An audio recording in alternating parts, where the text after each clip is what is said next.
নবীজির জীবনীতে ইমাম সুয়ুতি রাহমাতুল্লাহি আলাইহির মন্তব্য অনুযায়ী 1000 মুজিজা ছিল, অলৌকিক ঘটনা ছিল। কয় হাজার?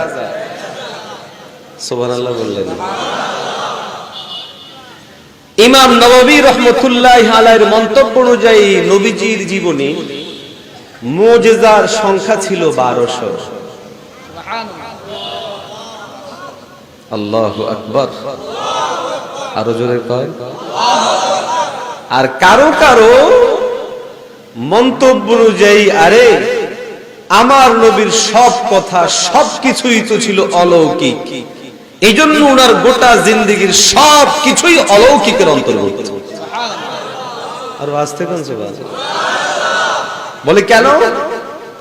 সাধারণ মানুষ যেমনি কথা বলতো আমার নবী সেভাবে কথা বলতেন মুমিন মুসলমান ভাইরা আমার,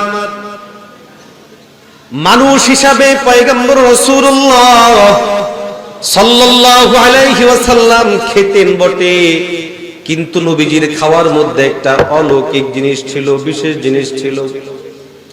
রাসূলুল্লাহ সাল্লাল্লাহু আলাইহি ওয়াসাল্লাম মানুষ ছিলেন বিদায় হাঁটতেন, কিন্তু নবীজির হাঁটার মধ্যে ভিন্ন একটা রূপ ছিল, মুগ্ধকর বিষয় ছিল।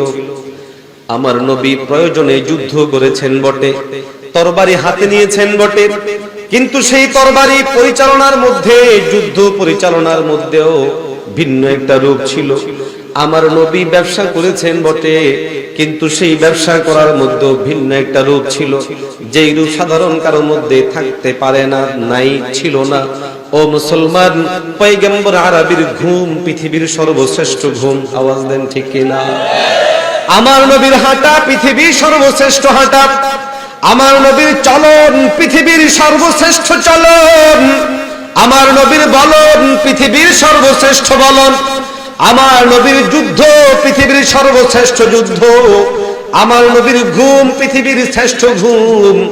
এই জন্য এই ব্যক্তিগত আদাতি বিষয়গুলো আল্লাহ রাব্বুল আলামিন এত কবুল করেছেন।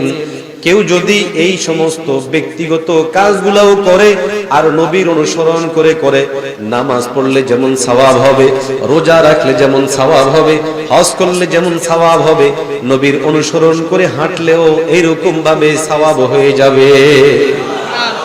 নবীর অনুসরণ করলে ঘুমালেও সওয়াব, নবীর অনুসরণ করে খাবার খেলেও সওয়াব, নবীর অনুসরণ করে কথা বললেও সওয়াব।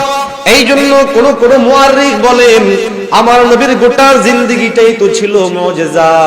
আরে ওনার ব্যক্তিগত অ্যাটিটিউডটা ছিল মুজিজা। মানুষ তার জানি দুশমনকে শেষ করে ফেলে, দুশমন না হলেও দুশমন বানায়া হলেও শেষ করে। কেউ যদি মনে করে আমি এই চেয়ার দখল করার জন্য ওমকে আমার প্রতিদ্বন্দ্বী হতে পারে, বাস তারে সাইজ করে ফেলামু, এরকম মানুষ আছে না নাই? নিজের সাথে 8-10 জন লোক থাকলেই পাওয়ার দেখানোর চেষ্টা করি, আর মনে মনে ভাবি অমুক আমার সাথে আসলে আমার সাথে 100 মানুষ আছে, তাকে আমি সাইজ করে দিব।